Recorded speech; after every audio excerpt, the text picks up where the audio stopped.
Thanks so much for tuning in to another edition of The Bloody Legends with Jai That Aussie Metal Guy and Jim Taylor. Make sure you're a bloody legend and hit that like and subscribe so you can keep up to date with all the great content from these bloody legends.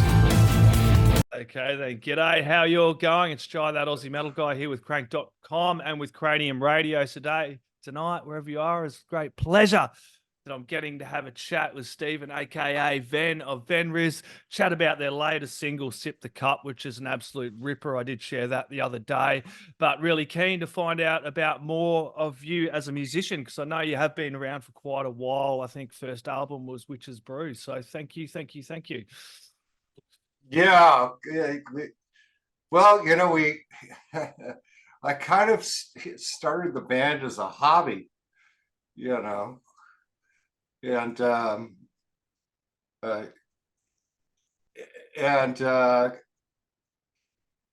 good singer-songwriter friend of mine was my roommate at the time, and we were building a tiki bar out on this huge patio I had. And so he had all these different guys helping him work, and one of them was Jason Womack, who'd been the bass player in Juliette Lewis and the Licks for like 3 years, helped write like 3 of her biggest hits. And I had absolutely no idea, but my roommate Tommy kind of put all these musicians around me, and someone else was writing the music and the lyrics. It was kind of lame. He asked Jason to join the band, and we started kind of jamming together at my house with me singing and him on guitar, and we shook hands and said, let's do this. So I fired everybody, and him and I sat down. It was like freedom, so we called it Witch's Brew because all the songs are real different, but then we moved on to Sell the Lie and began to dial in that real Venrez sound, Yep. But it's fun to hear that, because Jason won't even acknowledge that record. He tells everybody our first record was Sell the Lie, but it was Witch's Brew. Yeah, and in essence, he's selling the lie and moving out somewhere else. He's just selling. It's not a bad record. I hadn't listened to it in years. I did an interview a few days ago, and they brought it up like you just did. So I listened to it yesterday for the first time in years. I kind of dreaded it because I was very green, and obviously that was like 2009. So I think I'm a much better singer now, but when I listen to it, I'm like, God, the vocals aren't that bad. You did okay, guy, Definitely, yes. It was a really good starting point. You kind of do start to see that growth from Witch's Brew to Sell the Lie as well. You know what I mean? Now I can kind of see why Jason's like, Sell the Lie was the first one. Kind of going there, but it's always good to kind of look back to where we come from. As we have Jim join in mid gig. Thank you very much for joining us, Jim. Jim, meet Van. Hey, Jim, and where's Jim at? Okay. He's down in Pennsylvania, dude. I think he's at Chambersburg. Check your mic there, Jim. He's got his nice to meet you, Jim. We try this. There we go. We got you now, Jim. We got you, man. Okay. Yeah, I had to click an OK button so I could see this, see all 3 of us up there. Nice to meet you, Jim. His mic's gone again. That's all good. We'll check your mic there. The Sell the Lie. Tell us about that second album.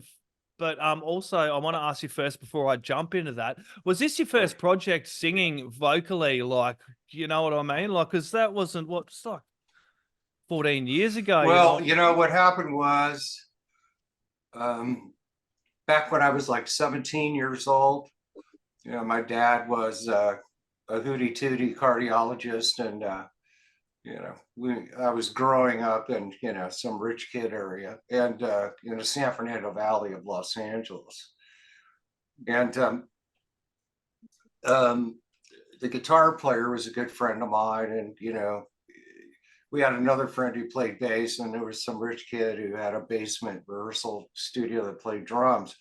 So we started jamming, and you know what? It was really good, but it only lasted a couple months because they just all flaked out. And at that time, it wasn't London or New York or Liverpool or somewhere where I could try to get a bunch of musicians and move on with it seriously. And maybe I didn't believe in myself that much at the time.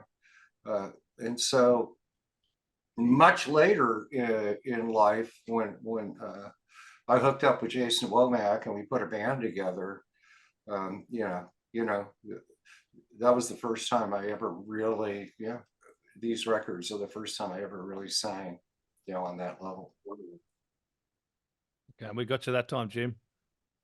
Yeah, no, I threw off the mic, and I'm actually doing this from the restroom of Barrel House Brewery where I'm playing. So, okay, rock and roll, man.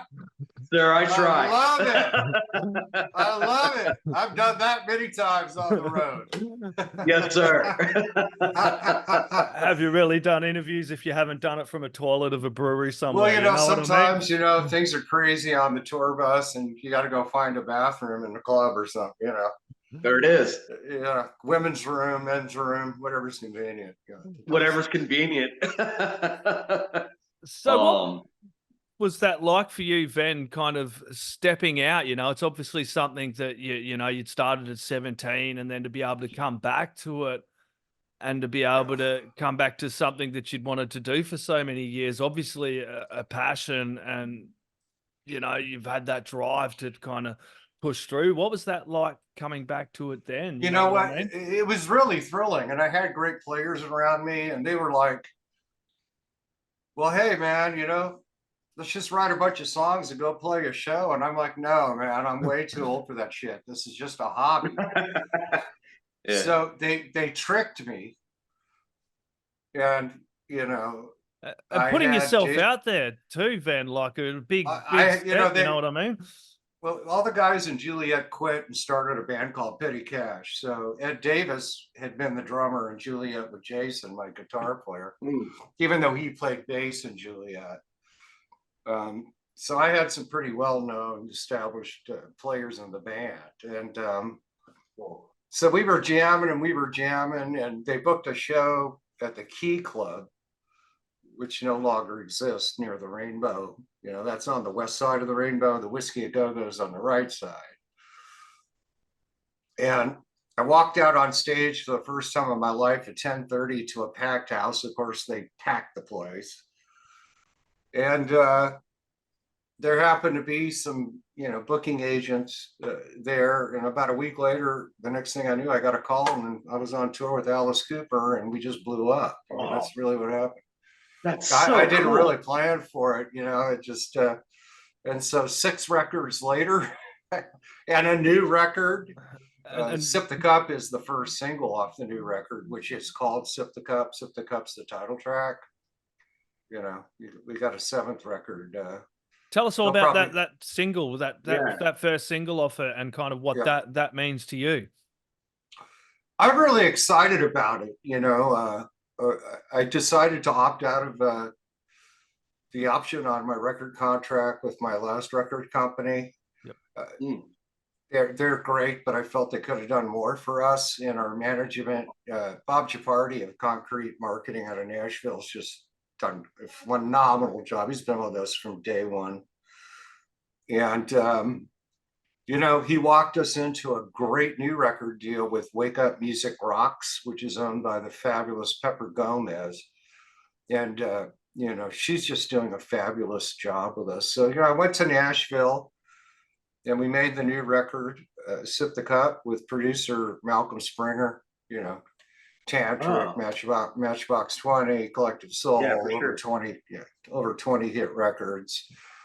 And Jason had written and recorded like 64 demos between March 20th, 2020, when LA shut down from the pandemic, and between last January. So we had a lot to pick from, but we narrowed it down to what I thought were, Malcolm and I thought were 6 great songs.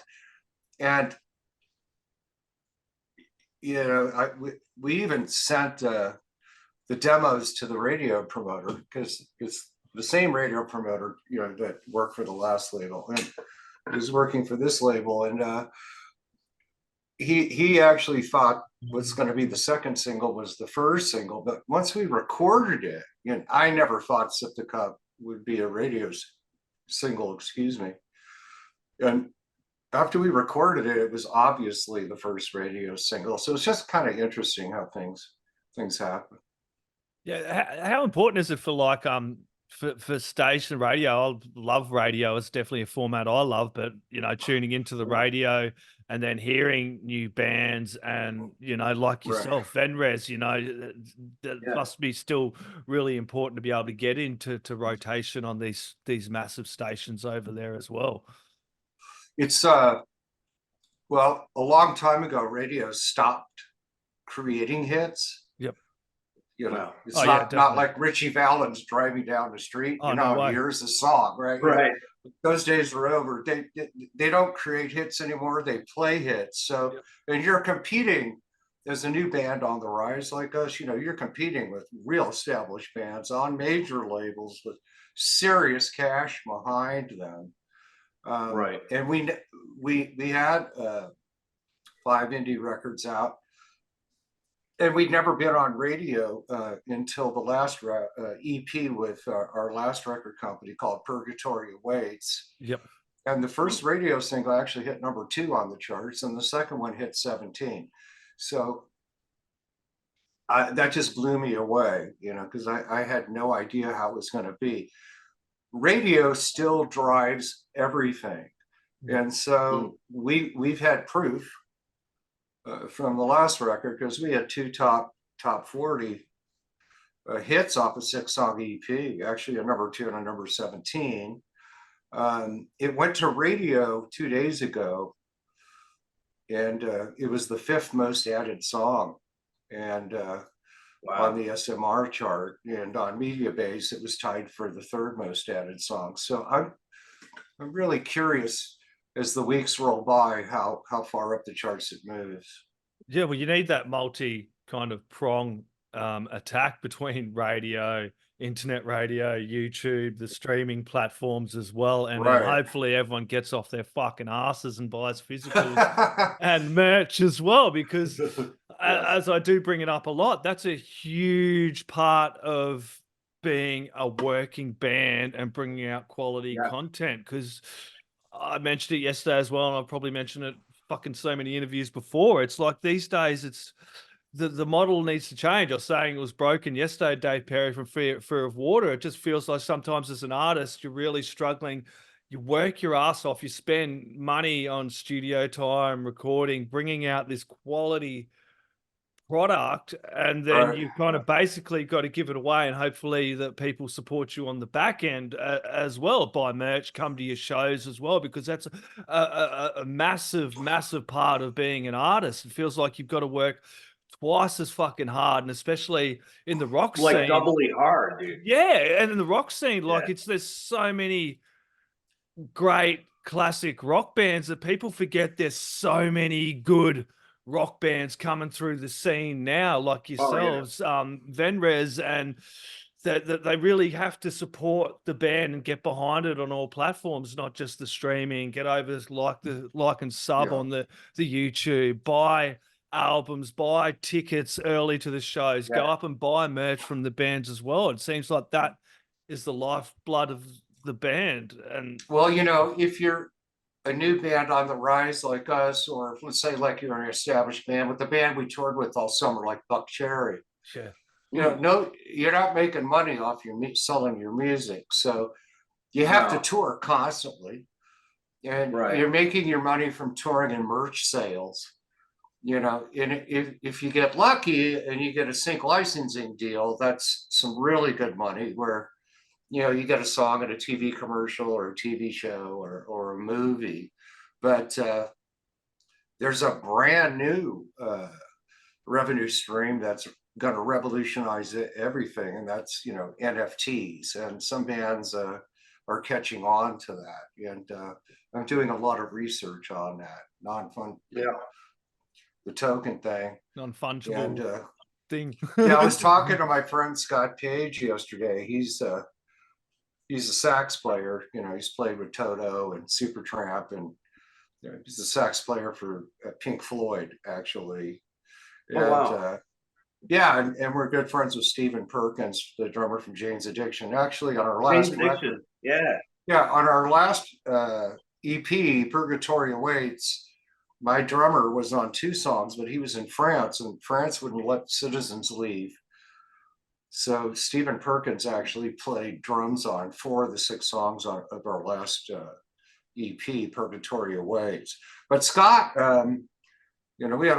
we talked for over an hour yesterday about NFTs, and he's already started doing that. He's doing really well with it. Yeah, Wow. there has to be a better way. Like, you remember the conversation we were having with Dave yesterday, Jim, kind of, he brought up a couple of points.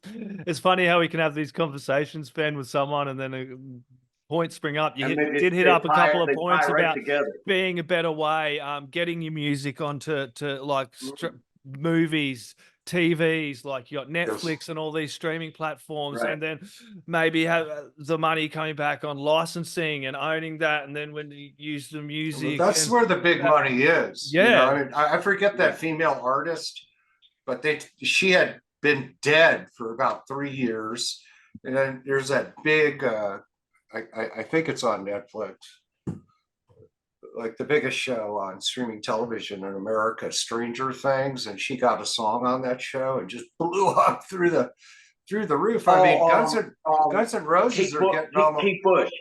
Yeah, Kate Bush running up that hill, and she she just blew up bigger than she ever had from being having that song on the show. And but I mean, bands like Guns N' Roses, those guys are getting close to 3 million a show, bro.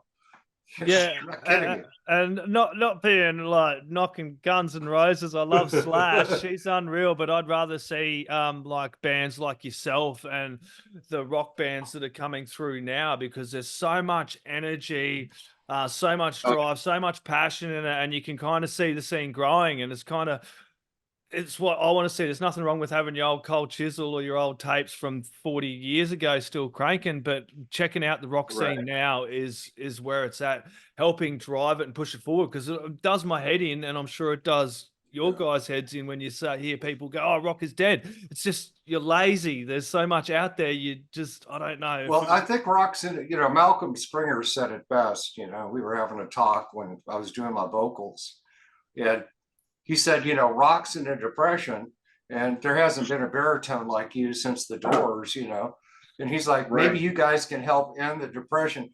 Rock and roll needs new bands, that really have great music, intelligent lyrics, and that are not just great recorded, but are fantastic live. And you can reciprocate it live. Yeah, but it's up to the fans. Right now, this new record company we're with, Wake Up Music Rocks. I might need gentlemen. They're doing things for us to get us to the masses in a way we've never had before. So we'll see what happens. Although you just don't know. You look at Taylor Swift, and then you look at Lady Gaga. Right. And in my opinion, Lady Gaga is a far superior artist, but there's no way she draws like Taylor Swift, right?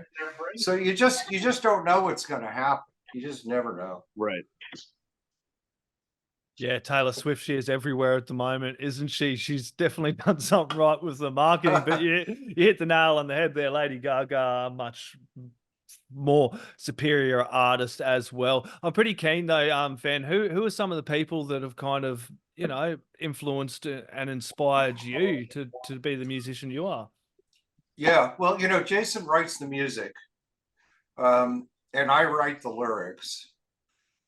And when we started the band, and I started writing poetry at 9. So, once I got the hang of writing lyrics, it became easy. We're, very prolific, and we can write songs together well. We're a real prolific duo. But in listening to just all the music I've listened to for the last decade, it's just listening to these stupid lyrics with no meaning. I mean, I love Buck Cherry. They're all my friends, but their biggest hit is Crazy Bitch. And if you read the lyrics, it's like, Okay, right, you know. I know. I'm on a No, but plane.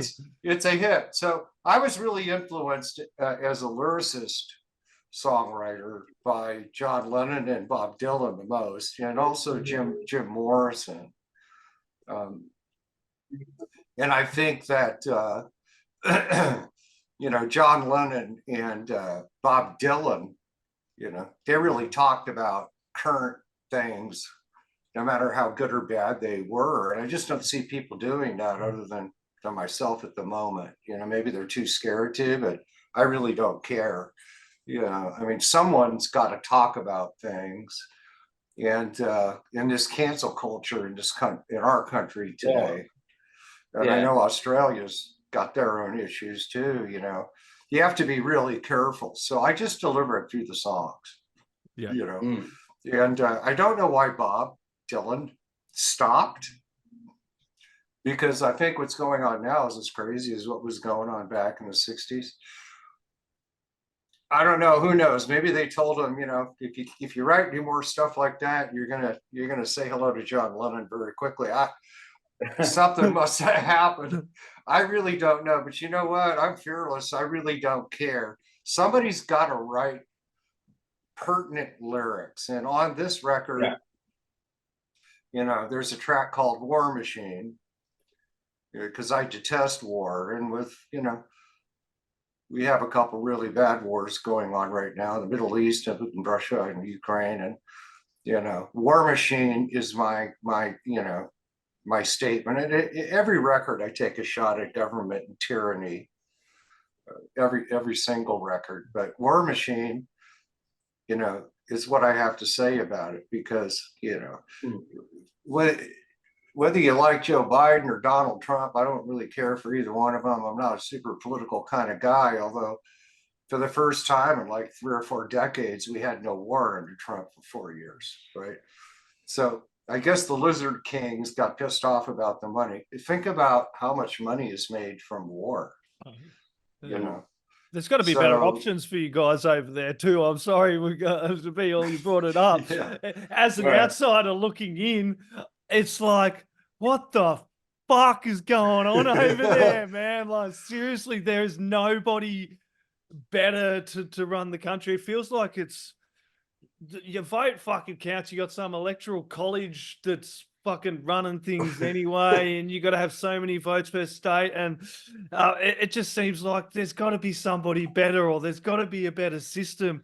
And I feel like you guys get the fucking bum end of it all, and I love America, but you just don't realize how hard it is. And I see these shows sometimes, and people's like, "You just want to come to America. You just want to come to America," and it's like, well, I've got free healthcare over here in Australia. I'm on a pension for disability. I'm pretty happy where I am, man. We're all good though, but it does seem. Well, you know, the Lizard King wasn't happy not making money for 4 years, so you know, they're all raking in all that War Machine now, I hear.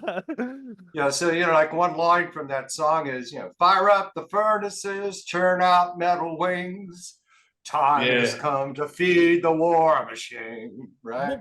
Well, that's something that music's always been. I mean, it's the industrial complex, man. And that's something that music has always been able to have a statement, a political statement. Some bands don't do it, but a lot of music does have a statement about current events or political events or something. And like you said, Bob Dylan was a master of being able to point out things that were happening in the world. And John Lennon too. John Lennon as well. Much more so, really sticking it to the man, as they used to say back in the day. You know, so we do have a real melodic band. We've got great 2-part harmonies and good hooks. Real good hooks you can jump into as well. You know, it's definitely a hard rock band, but you know, I write about all kinds of things. You know, I have my fantasy songs, my lesson songs, my anti-bad government, anti-tyranny, anti-war songs. But I write about a lot of things. You know. Yeah, that's it. What was going on? You go, Jim. No, I actually listened to it in its entirety this afternoon, and I had notes while I was listening to it. Then you guys remind me of the bastard child of like Monster Magnet and Alice in Chains, because Yeah, we get compared to Alice in Chains a lot. Because my vocal's similar to Lane, and we have the double harmony. the double harmonies what does Yeah. it. When people ask me what, they always try to compare new bands. I think our genre is completely new. I think we've created a new genre. I call it epic alternative rock. Although if I had to compare us, I would say we're a modern version of Alice in Chains on steroids. Yes. I mean, your tonality with the bass, the guitars, it's grit. It is such beautiful grit. Thank you so much. Purgatory is a great record, Ben. It is a you listened to the whole record? You got the record? I did. Oh yeah, I did. Oh, cool. So you got to listen to everything, not just the new single. I did. I put it on front to back. I wanted to hear everything front to back. And cool. My God, dude. It's just grit is the word that gets me. That's how we had 64 songs to pick from. I think wow. I sent the producer Malcolm Springer 18. Then it took forever to pare that down to 8, and then we finally got it down to the 6. We got at least 3 or 4 records. That's what material in the back burner there. I was going to ask, man. We have another great record. We have a good friend of the station, Matt Handschuck of Rectify and Gutter Creek and a few bands, but he come in, he spent time in the military and the police and service, and he come into music a bit later, and he's just been so motivated, working with so many great bloody artists, and he's been bringing out like albums like just about every year. Last time we spoke to him, he's like, man, I've got about the next 3-4 albums ready to go. Do you feel like that now, coming into this a bit later? Like, man, I want to fucking do this. I got all this work ready to lined up. I've got the next few albums. You're motivated. Well, we were kind of shut down for 3 years because of the pandemic. So Jason and I just wrote a lot of stuff because there wasn't anything to do, Our last tour was the last quarter of 2019, and then our first show was we headlined the Whiskey A Go Go, our first show in 3 years, on August 21st, 2021. That was our first show in 3 years, and the tour with Buck Cherry that started in August was the first tour in 3 years. But thank God all that's over now, and I look forward to touring behind this record for quite some time. Yeah, definitely. Have you got any tours planned or announced, or just they have a plan?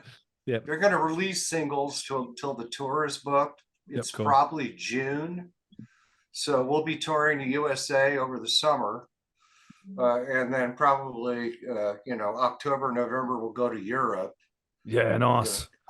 Yeah, that's I'd gonna love be fun to come down and play Australia. I think Australians